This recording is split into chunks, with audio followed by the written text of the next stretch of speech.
Un matin, un perroquet noir comme la nuit se posa sur le grand fromager au centre du village. Personne ne l'avait jamais vu. Aucun chasseur ne reconnut son espèce. Il était grand, silencieux, et ses yeux étaient d'un jaune presque doré. 3 jours passèrent. Le perroquet ne bougea pas, ne mangea pas, ne fit aucun bruit. Puis, le 4e matin, il parla. D'une voix claire et posée, il dit « Un homme arrive, grand, manteau rouge. Il porte une mauvaise nouvelle. » 2 heures plus tard. Un homme grand en manteau rouge entra dans le village. La nouvelle se répandit comme une traînée de poudre.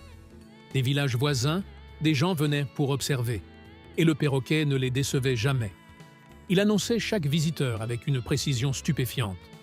La couleur de leurs habits, leur humeur, parfois même leur nom. Puis, un mardi matin, le perroquet parla différemment. Sa voix était plus lente, plus grave. Il dit « Un visiteur arrive, visage sans âge, robe blanche. Il marche mais ne fait aucun bruit. » Le village attendit. 1 heure, 2 heures, toute la journée. Personne n'arriva. Le lendemain matin, le perroquet répéta exactement la même annonce, mot pour mot. « Un visiteur arrive, visage sans âge, robe blanche.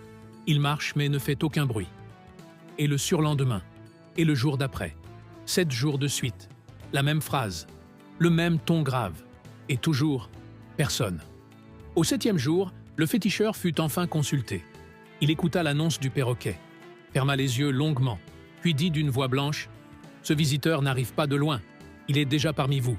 Il attend qu'on le remarque, et chaque jour que vous l'ignorez, il s'impatiente un peu plus. » Cette nuit-là, le féticheur veilla seul sous le fromager. Il alluma 7 bougies, récita les noms des ancêtres, et à minuit précis, il vit une silhouette blanche, debout entre 2 cases, immobile, sans visage précis. Elle regardait en direction du perroquet.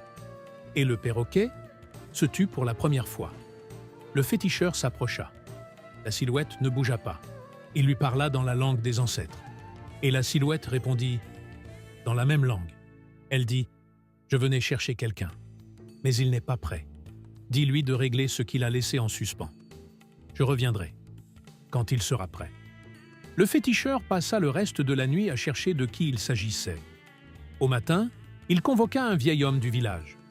Un homme qui avait une dette non réglée, une parole non tenue, une vie entière de regrets gardés secrets. L'homme pleura et régla sa dette ce jour-là. Le perroquet disparut le lendemain, sans laisser une seule plume.